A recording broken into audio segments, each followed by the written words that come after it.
Hello friends, welcome back to my channel. So guys, how are you? I am fine and I hope you also fine.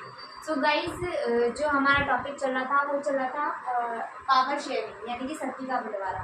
शक्ति का जो बंटवारा है हमने राज्य और केंद्रीय स्तर पर भी पढ़ा था। उनमें शक्तियों का बंटवारा किस तरह किया जाता है। और ठीक है, हमने सरकार शक्तियों का बंटवारा सरकार के तीन प्रमुख विधायिका यानी कि संसद के बारे में हम पढ़ चुके हैं। लोकसभा, राज्यसभा, कार्यपालिका और न्यायपालिका। तो हम विधायिका के बारे में पढ़ चुके हैं। आज हम पढ़ेंगे कार्यपालिका के बारे में पढ़ेंगे। कार्यपालिका क्या होती है? कार्यपालिका के तीन अंग होते हैं, राष्ट्रपति, प्रधानमंत्री और मंत्रिमंडल। सो फ्रेंड्स, थोड़ा सा कार्यपालिका के बारे में देख लेते हैं। कार्यपालिका क्या होती है?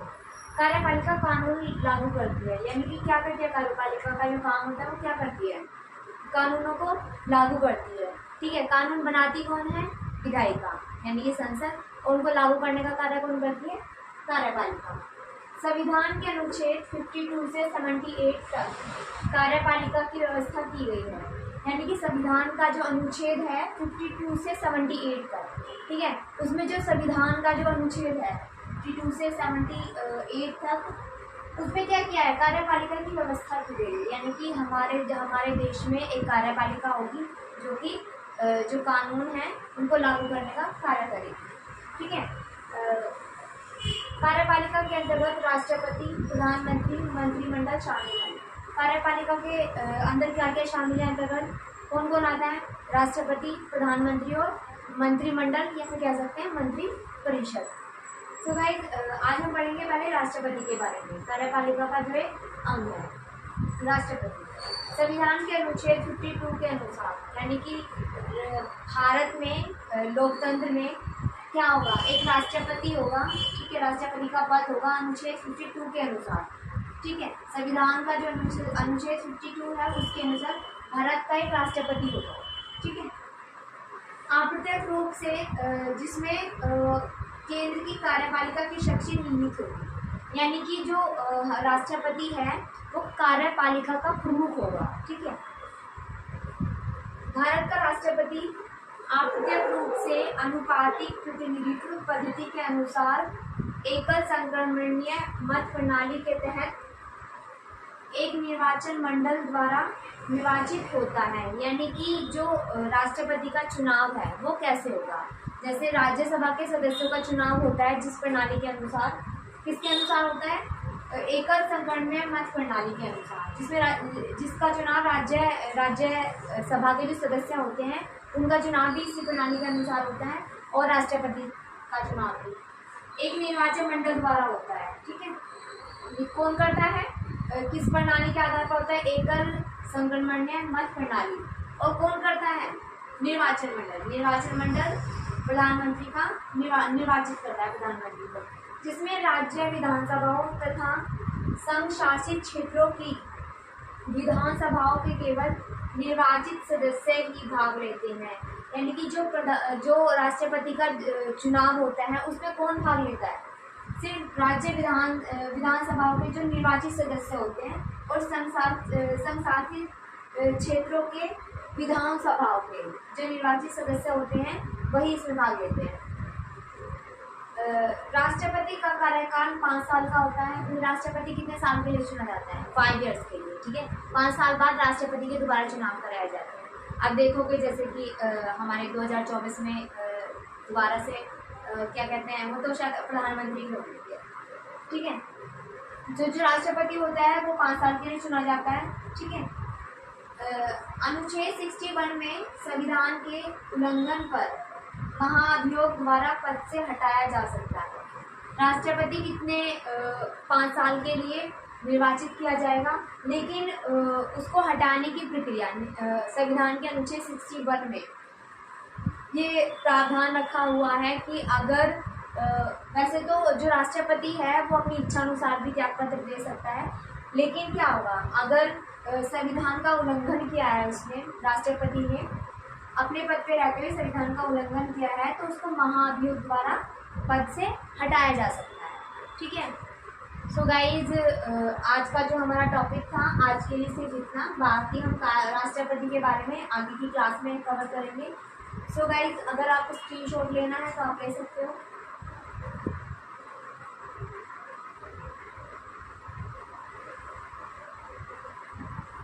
ओके गाइज, सो आज का डिस्कशन जो था हमारा कार्यपालिका के लिए था, ठीक है, कार्यपालिका के ऊपर था। सो गाइज इतनी चीज़ आपको समझ आई है, समझ आई हो तो गाइज मेरे चैनल को सब्सक्राइब जरूर कीजिएगा। Okay guys, thank you.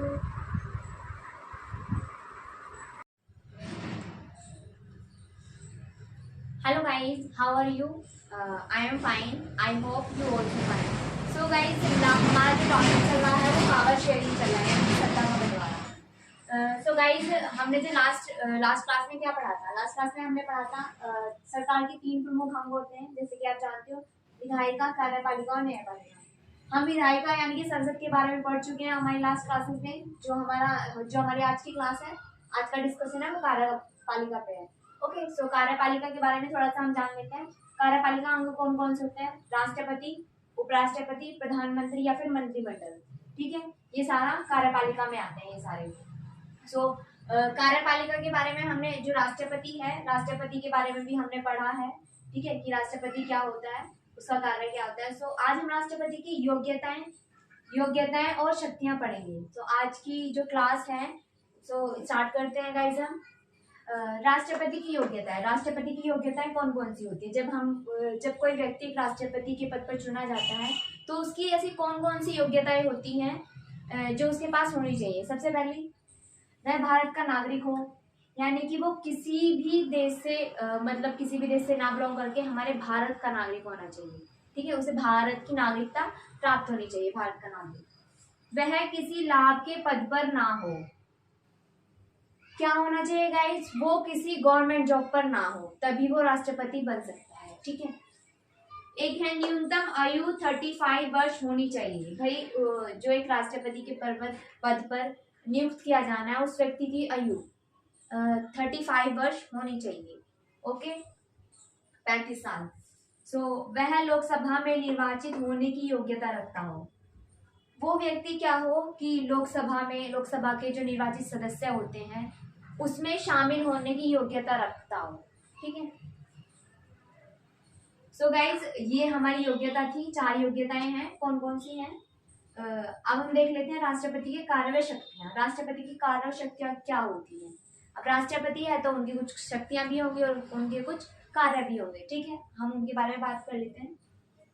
पहली है कार्यपालिका संबंधी शक्तियां, यानी कि कार्यपालिका संबंधी जो एक राष्ट्रपति की शक्तियां होती हैं, आज हम उनके बारे में पढ़ेंगे।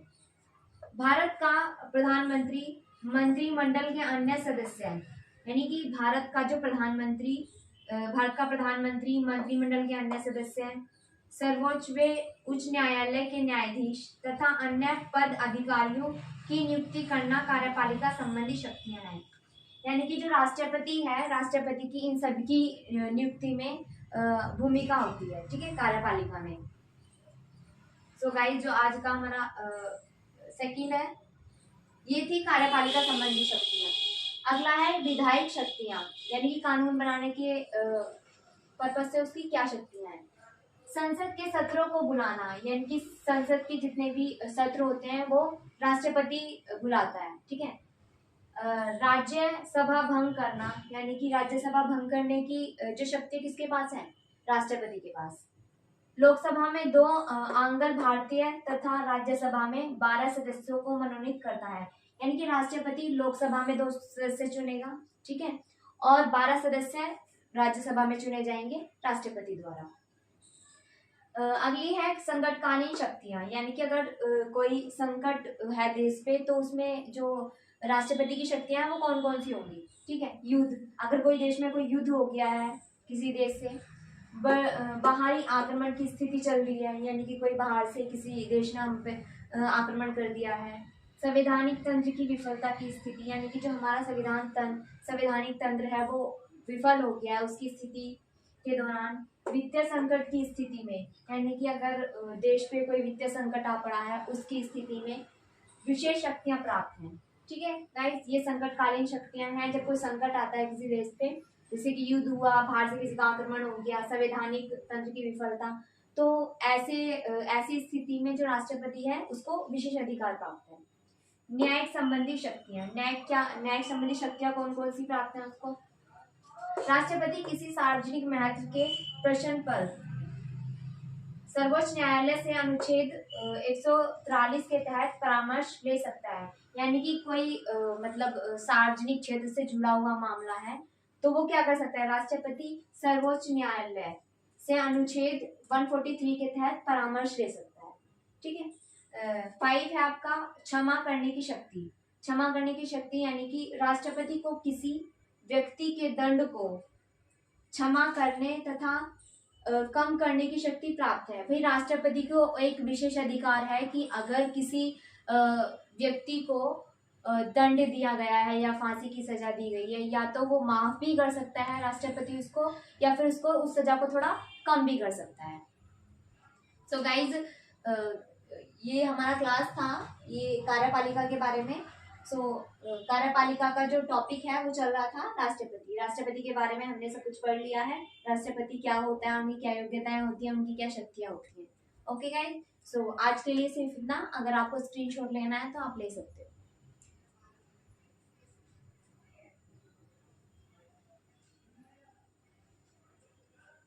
सो गाइज ओके, हम अपनी नेक्स्ट क्लास में मिलते हैं। Thank you.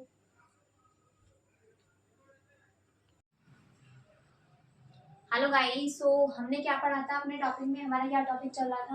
हमारा टॉपिक चल रहा था कार्यपालिका। कार्यपालिका में हम राष्ट्रपति को कवर कर चुके हैं। ओके, सो आज जो हम पढ़ेंगे उपराष्ट्रपति के बारे में पढ़ेंगे। ठीक है, उपराष्ट्रपति भी कार्यपालिका का अंग होता है। सो उपराष्ट्रपति अनुच्छेद 63 यह व्यवस्था करता है, यानी कि संविधान के अनुच्छेद 63 में यह व्यवस्था की गई है कि भारत का एक उपराष्ट्रपति होगा, यानी कि भारत में एक उपराष्ट्रपति की नियुक्ति होगी।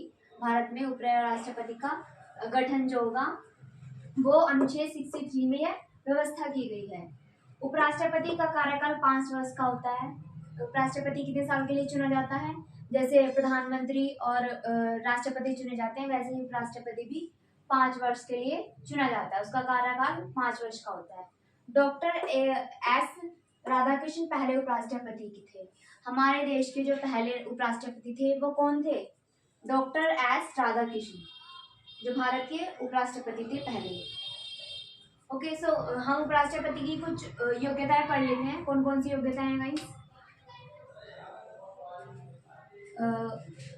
पहली योग्यता है वह भारत का नागरिक हो, यानी कि जो राष्ट्रपति है उसकी फर्स्ट योग्यता है कि वो पहला भारत का नागरिक होना चाहिए। कम से कम 35 वर्ष आयु हो, यानी कितने साल का होना चाहिए? 35 साल उसकी कम से कम आयु होनी चाहिए। किसी सरकारी पद पर ना हो, किसी गवर्नमेंट जॉब पर ना हो। अब हम पढ़ते हैं उपराष्ट्रपति का निर्वाचन, यानी कि उपराष्ट्रपति किस प्रणाली द्वारा चुना जाता है? अनुच्छेद 66 के अनुसार, यानी कि अनुच्छेद जो 66 है 66 के अनुसार उपराष्ट्रपति का निर्वाचन अप्रत्यक्ष रूप से समानुपातिक प्रतिनिधित्व प्रणाली के आधार पर एकल संक्रमणीय मत द्वारा किया जाएगा। यानी कि जो राष्ट्रपति का निर्वाचन है वो किसके द्वारा किया जाएगा? एकल संक्रमणीय मत प्रणाली द्वारा किया जाएगा। ओके, तो अब हम उपराष्ट्रपति की शक्तियां और कार्य पढ़ लेते हैं थोड़े से, जितने भी हैं। उपराष्ट्रपति राज्यसभा का पदेन सभापति होता है। वह उपराष्ट्रपति कौन होता है? राज्यसभा का पदेन सभापति होता है। वह राज्यसभा का सदस्य नहीं होता। राज्यसभा का पदेन सभापति होता है लेकिन राज्यसभा का सदस्य नहीं होता, इसलिए इसे मतदान का अधिकार नहीं है। इसलिए इसको मतदान का अधिकार नहीं दिया गया है।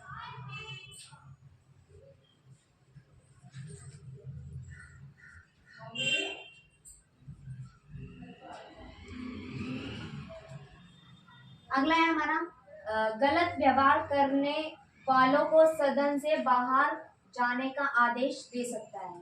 यानी कि उपराष्ट्रपति का जो अधिकार है, अगर सदन की बैठक चल रही है तो उसमें जो गलत व्यवहार करने वाला व्यक्ति है उसको बाहर जाने के लिए बोल सकता है, ताकि जो सदन की जो व्यवस्था है वो खराब ना हो। ठीक है, अव्यवस्था उत्पन्न होने पर वह सदन की बैठक को स्थगित भी कर सकता है। यानी कि अगर अव्यवस्था उत्पन्न हुई है, कोई गलत व्यवहार कर रहा है, बीच में कभी लड़ाई हो गई है, ठीक है, अव्यवस्था उत्पन्न हो गई सदन में, तो क्या करेगा वो, सदन की बैठक जो चल रही है उसको स्थगित भी कर सकता है। उपराष्ट्रपति 3 अवस्थाओं में राष्ट्रपति पद पर ग्रहण कर सकता है। यानी कि जो उपराष्ट्रपति है उसको राष्ट्रपति ग्रहण करने का भी अधिकार है, लेकिन उसके लिए कंडीशन है, ठीक है। किस किस स्थिति में वो ऐसा कर सकता है? पहला है राष्ट्रपति की मृत्यु होने पर, यानी कि अगर राष्ट्रपति की मृत्यु हो गई है, ठीक है, तो उस स्थिति में वो पद ग्रहण कर सकता है। दूसरा है राष्ट्रपति के इस्तीफा देने पर, यानी कि अगर राष्ट्रपति ने इस्तीफा दे दिया किसी वजह से, तब वो पद ग्रहण कर सकता है। महाभियोग के समय, यानी कि अगर राष्ट्रपति पर कोई महाभियोग चल रहा है या महाअभियोग चलाया गया, तो उस कंडीशन में क्या कर सकता है उपराष्ट्रपति का राष्ट्रपति का पद ग्रहण कर सकता है। तो गाइस, थैंक यू आज के लिए।